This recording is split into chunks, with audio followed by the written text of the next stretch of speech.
Nii, tere poisid tüdrukud. Rõõm, et rahvast on pigem juurde tulnud kui vähemaks jäänud ja teie ees oma parimas headuses hea sõber, julgen nii öelda, eks ole? Õige. Ja fantastiline inimene Hans H. Luik, palun. Tervitan. Aitäh kõigile, et võtsite mu kuulata ja siia kutsuda. Minu andekas sugulane Viivi Luik on öelnud, et kui tahad olla oma kuulaja ees aus, siis räägi ka asjadest, millest piinlik on. Minu ärid, lugupeetud noored sõbrad ja lugupeetud eakaaslased, on käinud kraavist kraavi. Ma olen kogu aeg vajanud stabilisaatorit ja päästerõngast. Päästerõngaks mulle on olnud kinnisvara. Ise aga olen rohkem databaaside mees. Tellijate databaasid, reklaamiandjate databaasid, võlgnike andmebaasid, telefoni andmebaasid, andmekataloogid. Teate, teised palju räägivad rahast. Nemad räägivad rahast kui pahast. Mina räägin rahast kui heast, muist muremõtteid võtab mu peast. Ma armastan ajakirjandust, aga samavõrra ma armastan Tallinna vanalinna. Mind kummastavad need varjud, need traagilised varjud, mis Tallinna vanalinnas igal pool kujuteldavad on. Selle vanalinna ehitas meie riigi eliit, kes aastal 1939 peaaegu nagu üks mees ja üks naine kolis Adolf Hitleri kutsel nach Vaterland, ehk siis kodumaale tagasi. Need olid sakslased, aga Toompeal olid erilised sakslased ja erilised skandinaavlased. Minu esimesed ostud olidki Toompeal. Parempoolne maja, mida nurgaga näete, on Unger-Sternbergi talimõis Tallinnas. See rõdukesega on parun Wrangeli elamine ja vasakult paistab parun Helfreichi elamine, kes oli muuseas ka Vihula mõisa omanik ja ühel hetkel ka Vene tsaari all olevale Soomele kuberner. Ja need, nagu ka teised Toompea nõlvahooned, neis lubati omandit säilitada sakslastel, kes peale Liivi sõda vandusid Rootsi krooni alla. Nii ka kuulus Stenbock, Kolga mõisa omanik ja Stenbocki maja omanik. Ja need majad seal Toompeal on minu omad viimast kuud, nii nagu ka mõni maja alllinnas. Sellepärast, et nagu rahvasuu ütleb, kõik jääb elavatele. Ja mul on kõigest 2 täiskasvanud last ja nende omaks nad just saavad, võite registrist järgi kontrollida, kui bilansid on tehtud ja lahutatud. Mul on majadega, need on need samad majad seespoolt vaadates. Mis asjad olid need keskaegsete majade abihooned, mis oli igal majal õue peal? Mis asjad need võisid olla? Tallid, autogaraaži polnud tarvis, näete, see on seal see koht, mida väga armastavad diplomaadid ja teised ametiisikud, kellele võib-olla on oluline, et neid pealt ei kuulataks. Sealt algab Toompea nõlv, mis on 40 meetri kõlgune selle maja kohas. Seal on väga paksud fortifikatsiooniseinad. See on parun Wrangeli tall seal. Ja nii ma hakkasin ostma neid maju möödunud sajandil, kuskil 25 aastat tagasi, korterhaaval. See on nüüd Olevi Sulevimäel, need 3 hoonet on, see on endine Järvamaa Foogti kinnistuda Tallinnas viibis lumisel ajal ja muidu siis valitses Järvamaal. Ja nende vanalinna korteritega on see asi, et kuni selle sajandi, ma arvan, 5. aastani pangad hindasid neid tagatisi mitte ainult rahavoo põhjal, vaid ka müügiväärtusega. Ja see müügiväärtus vanalinnas, teate, ta kõigub. Kord on vanalinn popp, kord ei ole. Hiljuti veel 4 aastat tagasi on vanalinn üldse popp, nii et kesklinn ja äärelinn tõusid üles ja praegu on toimunud kiire järelstart, nii et vanalinnas, kui te leiate mõne vaba korteri, siis see on minu meelest Pööningu korter, nii palju kui mina oskan skännida seda infot. Ja need majad muidugi kestavad kauem kui keegi meist siin ja kauem kui meie lapsed ja lapselapsed.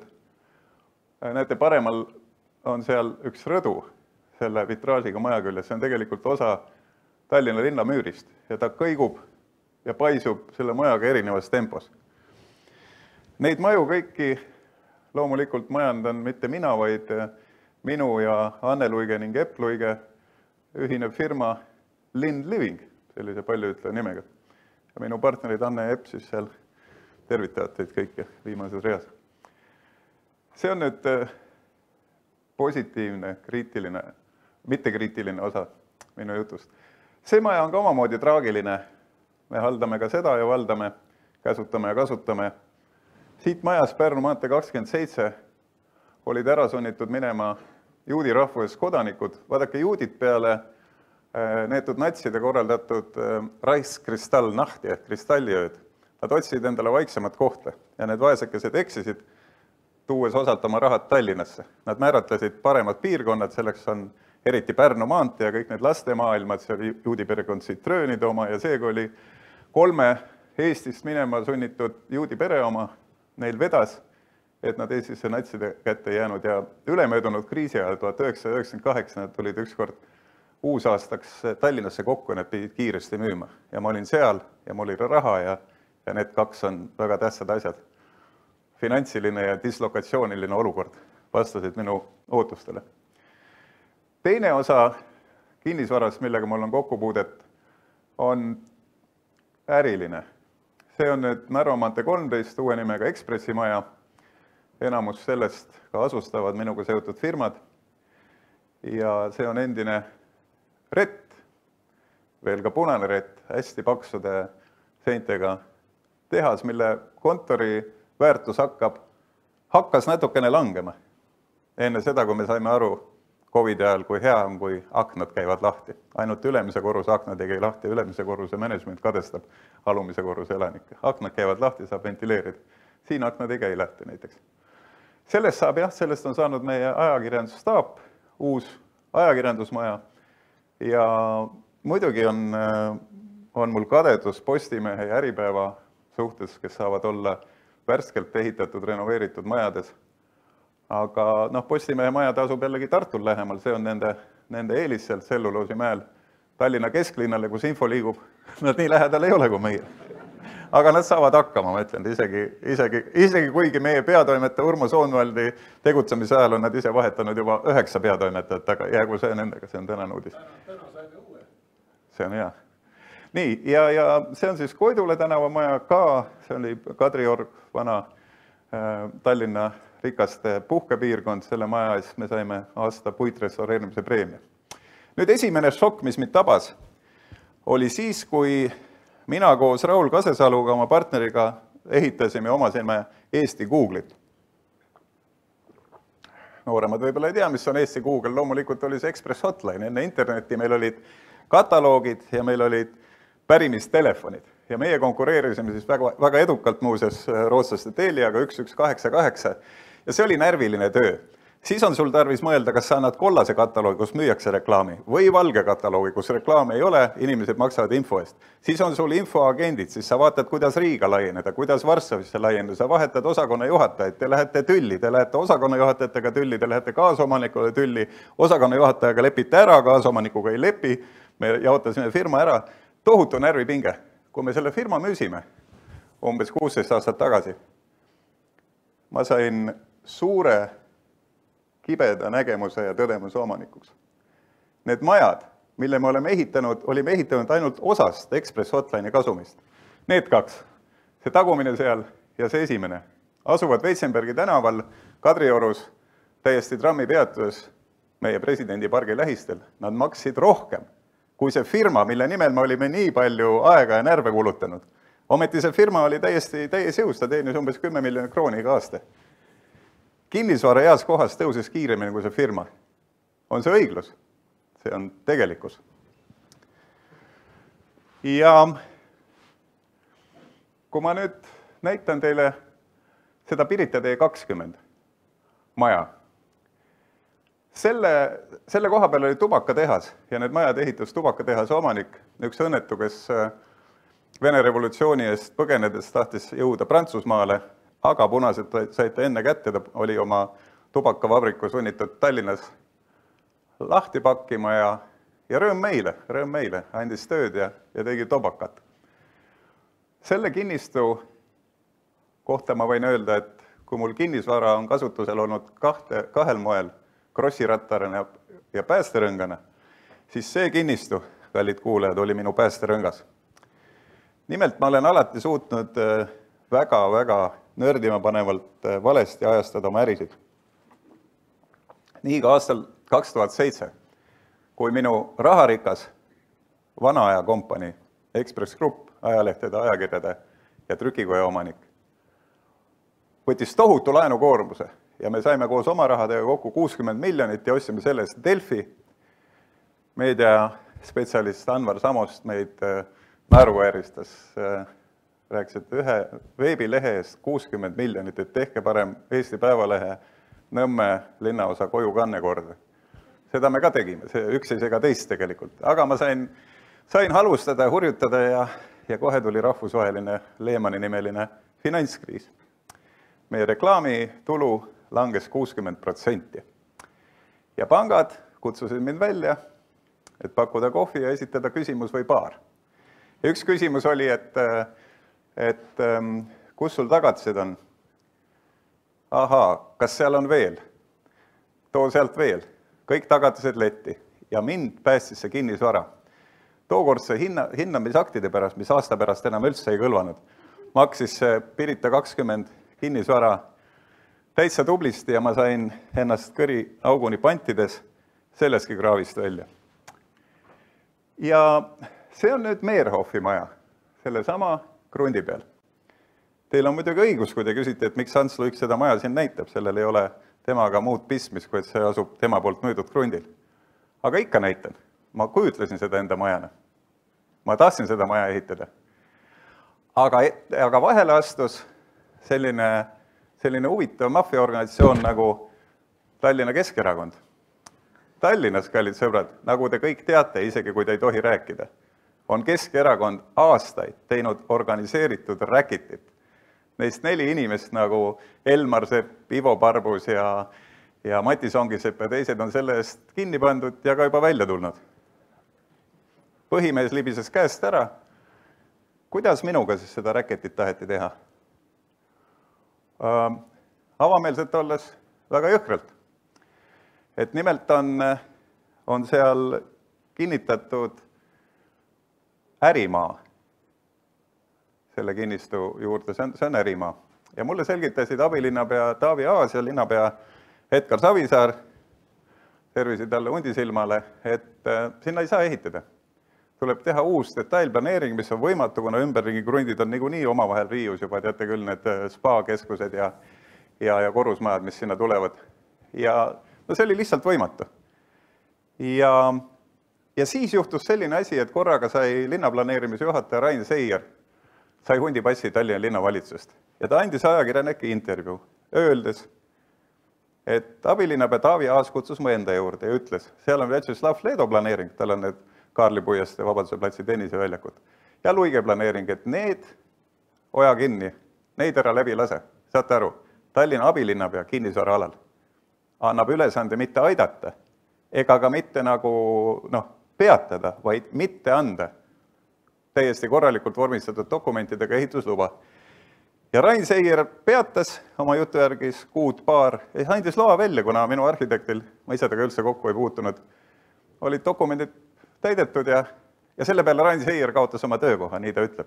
Ja see Taavi Aas muuses, see sama, kes tegelikult oli Keskerakonna väljapressimismasina rööpmeseadja. See sama oli Jüri Ratase valik Eesti Vabariigi majandusministri kohale ja on ka Kaja Kallase poolt kinnitatud Eesti Vabariigi majandusministri kohale.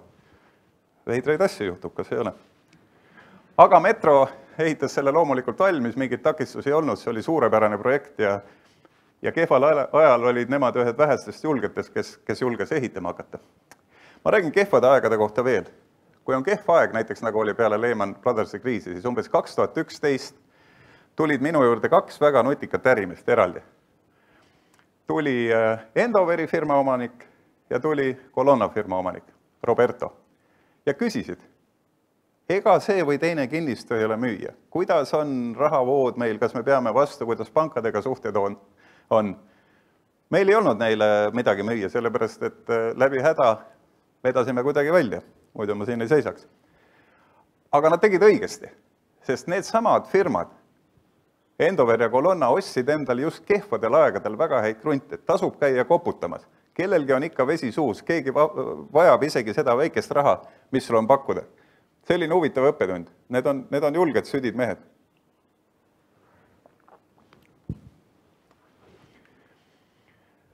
Ma räägin sellest, kuidas me käisime pankades poolest aastat tagasi müts näpus. Algul rõõmsate pärast väga pikkade ja kurbade nägudega. Ja milles siis asi oli? Me käisime seal, Anne Luik, Epp Luik, meie jurist, veel finantsdirektor, palumas laenu, sellepärast, et tükk aega luurates, päris Endoveri ja Roberto moel niimoodi, me olime aru saanud, et need mehed, kes ütlesid, et nad kunagi ei müü ainsat vaba krunti Kentmani tänaval, rohkem vabu krunti see ei ole. See on muuseas Eesti Panga vana vabariigiaegne tenniseväljak koos riietusruumiga. Nad olid tülli läinud ja ütlesid, et kõik, me ei hakka ise arendama, Hans, mis hind on. Ja me leppisime hinnas kokku, ma sain selle krundi, ma ei ole kunagi, ega Epp Luik, ega Anne Luik ei ole kunagi ise siis arendanud otsast peale ühte korterelamut. Ja arhitekt 11, Ilmar Truuvert tegi ka hea projekti, aga ükski pank ei tahtnud rahastada. Ja mina alla 100% rahastust arengule muidugi ei taha võtta. Ma ei ole selline mees. Ja mitte ükski pank ei tahtnud.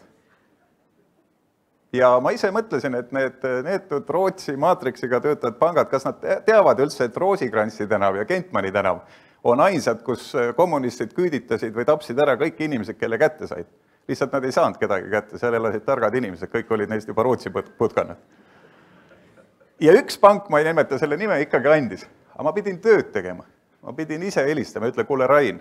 Oi, nüüd ma rääkisin selle panga nime välja. Et kuule Rain, eks ole, et sa mind tunned, ma annan isikliku käenduse sulle, et me saame hakkama. Muidugi saime hakkama. Meil on praegu olukord selline, et Anne Luik tegi paar nädalat tagasi ettepaneku, meil on nüüd 75% müüdud ettemüügiga, eks ole, et peatame üldse müügi. Et ei ole teada, kuhu turg läheb. Ja neid konkurente, kes kehval ajal, COVID-i alguses panid kopa maasse, neid on minu meelest 3, võib-olla rohkem, aga üks on siis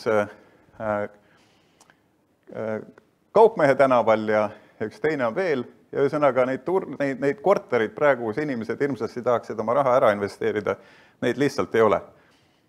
Oleme tõstnud hinde, ma arvan 15% ja nüüd lõpetasime viimased hinnaalandused ära. Ja see on minu reklaamiklipi lõpp praegu. Aga hea, et ükski pank oli, kes teab, mis asi on Eesti, mis asi on Eesti pealinn ja mis aadressid on Kentmani ja Roosikrantsi.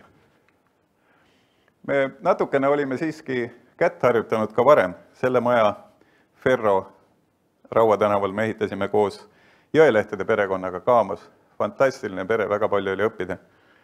Ja omal ajal tegelikult olen ma ju arendanud välja ka Skandinaavia vahepeal kõige efektiivsema trükikoja kinnistu, 14, peaaegu 15 000 ruutmeetrit otse lennujaama juures, igale poole saab sealt sõita. Aga ometi laenu mitte andes, või mitte nii palju, kui mina tahtsin andes, Skandinaavia pangad põhjendasid, et mul ei ole arenduskogemust, ja et meie heal ehitusjuhil Kaupo Koitlal ei ole ka nagu korralikku ehituskogemust, mis on ebatõde, on vist viisakas nii öelda või? See on täielik ebatõde, sellepärast, et Kaupo Koitle, tema firma nimi on nüüd Kombikon, aga ta on samade Jõelehtede perekonna juures Kaamosega arendanud välja näiteks hiigelsuure büroohoone Tammsaare bürookeskuse nime all ja Porto Francos töötanud, tal on kogemust väga palju ja saab ka väga hästi hakkama, on muuseas ka ehitusmaterjalid nii metalli kui puidu ette varunud. See maja oli Eesti Panga hoone Tartus. Seal on praegu, see on Muga 18 ja teate, tal on sinna sobimatu.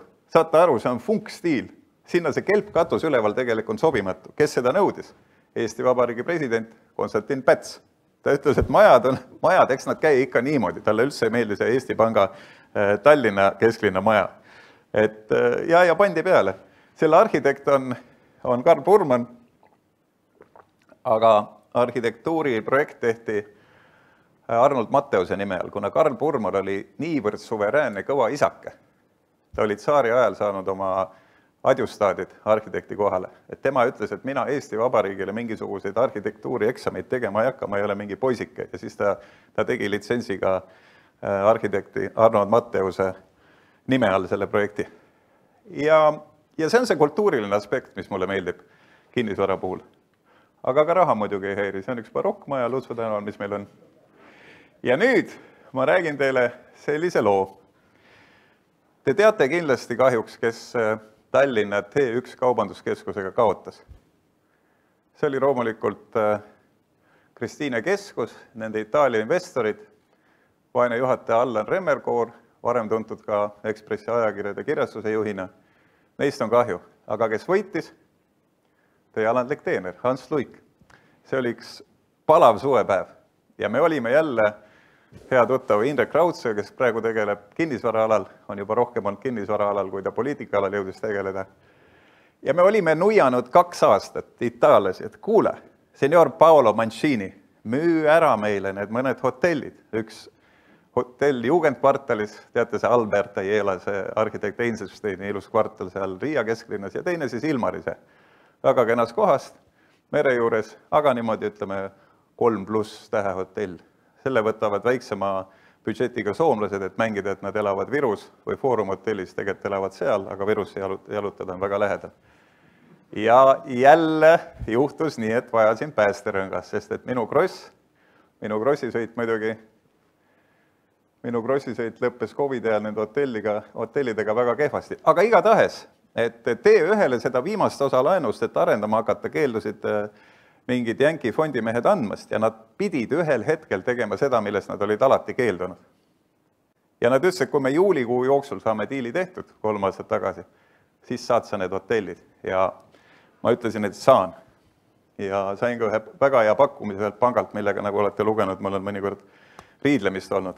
Ja siis, kui selle panga krediidikomitee sai päriselt teada, kes laenu tahab, siis nad juulikuus ütlesid, et nad siiski laenu ei anna. Ja siis ma olin juba praktiliselt nagu Roomates sunnitud ühe teise panga tingimustega nõustuma. Aga need hotellid on ju tühjad olnud. Ilmarises praegu siiski on, ma arvan, veerand täituvus. Selles kenas Läti hotellis, selles on ligi 100 tuba, Jugendhotell Latvia ongi, Jugendhotell Riiga ongi tema nimi, seda majandab Rait Lukase poolt juhitud hotelligrupp Hestia Hotels, seal ei ole üldse kedagi. Lätis turismiga oli ikkagi seal COVID ajal väga niru. Ja kust ma siis sain selle päästerõnga? Ma sain selle muidugi jälle nendelt samadelt Toompea kesklinna korteritelt, sellepärast, et mina armastan võimendust, rahalist võimendust nagu türklane halvaad. Ma kohe armastan seda. Ja ma võtan rahalist võimendust päeval ja öösel ja ma võtan seda sellepärast, et enamus minu kinnistuid tegelikult, nagu te nägite, kui vaadata bilansi mahus rahavoogus enamus, et enamus neist on mu enda kontrolli all. Ma tean rentnikke väga hästi. Rentnikuks olengi ma ise. Ja sellepärast, et need enamus, mida ma teile näitasin, see Ekspress maja Narvamante 13, see Parda tänav, see kinnistu seal, Printeli kinnistu, ma kontrollin nende rahavoogusid. Ma tean, et need ettevõtted jäävad ellu, ma teen selle nimel tööd. Kui see töö ebaõnnestub, ma tean, kelle käest võtta raha, otsida kaasa aktsionäre. Ja sel juhul sa võid harrastada sellist kontrollitud meeletust, et võimendada üles nii palju, kui saad. Ja kui selles ka ei aita, on mul kuni viimase ajani, kuni selleni, kui Skandinaavia pangad veel karmimaks läksid, kui nad olid. Ja muuseas, tegelikult see on õige, et nad on karmiks. Kas te olete tähele pannud, et ühtegi panka ei ole ju see viimane kriis enam elus maha tõmmanud ja see on kõik väga hea. Aga Skandinaavia pangad aitasid mul üht teist sellist toodet kasutada veel hiljaaegu võimenduseks, mida ma muidugi täiel määral tegin. Selleks on börsifirma aktsiad. Börsifirma aktsiaid saab repode, saab sinna peale võtta omakorda laenu, seda võimendada, teha uusi äritehinguid ja seegi on väga hea olnud. Ma olen kogu aeg selle kinnisvara portfelliga pidanud katma seda suurt lõhet seda metsikut ja võib-olla isegi saatuslikku majanduslikku lõhet, mis on Ameerika Ühendriikide ja Euroopa majandustsoonide vahel. Ja see lõhe on nimelt selles, et Euroopa finantsorganisatsioonid ei hinda uue aja majandust. Aga uue aja majandus, nagu te teate, on datamajandus. Kui Karl Marx täna kirjutaks raamatu, ta ei paneks selle pealkirjaks kapital, ta paneks andmed. Ja uue aja andmemajanduse tegijad, näiteks Steve Jobs, mõelge, kui ta oleks läinud Deutsche Banka ja öelda, et ma renditud garaažis praegu teen nüüd kihvti firmat. Või kui meie ossime hiljuti firmaga Aktia Finants, ossime ühe väga huvitava arvete vahendamisfirma OneBill Leedus. See on kõik datavood ja analüüs ja ajud ja kompuutrid. Ja nende asjade, nende arengute peale pangad ei anna laenu sugugi mitte. Ja siis sa pead minema oma kinnisvaraga sinna ja siis sa saad laenu. Ja võimendad üles, aga jälle tingimusel, et see on su enda kontrolli all see äri. Ma loodan, et mõni turist sel suvel ikka Riiga ka satub. Ja nüüd ma räägin teile jälle ühe piinliku loo. See on üks minu metsikutest krahhidest, mis mu elu on kogu aeg saatnud. Õnneks ma olen 60 ja sellega nüüd lihtsalt on varsti kõik. Et kõik jääb elavatele. Ma tahtsin USA-sse. Ma ei teadnud, et Trump võib kunagi tulla või temaga liituvad inimesed. Neid on 74 miljonit, kes Trumpi valisid eelmine kord. Nad ei jäta järele. Seal on üsna vastik olla koha peal neid vaidlusi kuulata omavahel. Ja ma valisin kohaks, kuna ma olen Noorbõlves ujumist teinud kõige pikema basseiniga kondomiiniummaja Miami South Beachil. Ma olen sellise maakonna nagu Miami-Dade County maksumaksja ja ma ostsin seal veel ühe. See maja meil on 15 korruseline, aga seal on 14 korrust. Mille pärast? Kuna 13. korrust, see maailma kõige suurem finants- ja teadusrahvas 13. korrust nad ei pane, kuna see toob ebaõnne. Seal on 12 korrus ja siis viimane korrus. Viimase korruse ruum oli ka minu oma korter. Seal on need korterid maksavad 3-toalised seal kuskil $1,3 miljonit.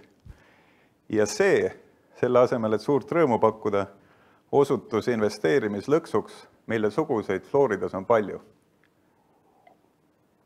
See on ka meile tegelikult tuttav selline draama teema ju, et on ühistu, keegi võtab ühistus kontrolli ja hakkab tellima väga kalleid ümberehitusi oma sõpradelt, kes ei ole tõestatavalt tema sõbrad, vaid kuskilt läbi jooksnud. Aga Floridas on see asi hullem. Erinevalt meie külmast maast, seal enamus korterite ehk unitite omanikest ei ole kohal. Ja need, kes on kohal, saavad kiiresti korraldada sellise rühmahääletuse, võtta ühistu üle kontrolli. Florida on niigi selline maa, nagu ütles mulle üks pisar silmil sealt ära läinud Eesti autokaupmees, ütles, et sul on ainult tunne, et sina omad seal kinnisvara. Et tegelikult see võetakse ära või sind maksustatakse sealt välja. Mis on õige? Kinnisvaramaks meie maakonnas, mille nimi ma meenutan on Miami-Dade County, sõltub väga palju sellest, kas koolid vajavad investeeringut või mitte. Iga aasta öeldakse, kas see kinnisvaramaks on 1,8% korteri maksustamise hinnast või 2%. Kui tuleb jälle kubiinosid üle mere ja neil on tarvis uusi koole või kolivad inimesed sinna, vanemad inimesed Põhja-Dakotast või kuskilt, siis nad tõstavad kinnisvaramaksu, kui uusi kooli ehitad, natuke langetavad. Aga siis, kui sa oled ühistu lõksus, kaevata pole kellelegi. Kuna kohtud on efektiivsed ja kiired ja USA kohtunikud erinevalt Eesti kohtunikest põhjendavad väga hästi oma otsust. See on üks vana demokraatia. Ja nad ütlevad, et te olete ise valinud selle investeerimiskoha, ise ühinenud selle kondomiiniumiga. Jah, te olete ise läinud ühistusse. Et miks te siis kohtuaega raiskate? Minge hääletage ja vaadake, kuidas meeldib. Ja hoolimata sellest, et USA-s on eriti tänu Donald Trumpile majandus väga hästi tõusnud, see oli ime, mis ta tegi. Aga praeguse majandus selle suure rahatrüki ajal on kõik hinnad üles läinud, välja arvatud need üsna paljud ühistumajad, mis on seal samas väga kenal South Beachil, kuna ühistud lihtsalt istuvad seal otsas ja tahavad kõik välja kurnata. Te võite muidugi küsida õigusega, miks mind ei ole välja kurnatud. Kuna jänkid ostavad tohutud pangavõimendusega oma korterid, aga mina seda oma harilikku maneeri seal ei rakendanud, mul on ilma võimenduseta korter. Ja see ühistu on välja visanud umbes 1/3 korteri omandist.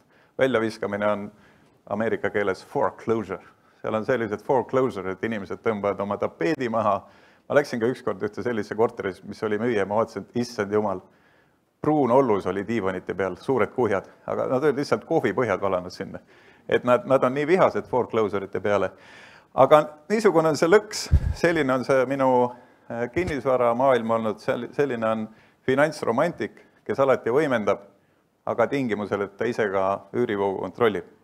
Ma soovin teile, kallid kinnisvaraspetsialistid, väga edukat konverentsi jätku. Tänan tähelepanu eest.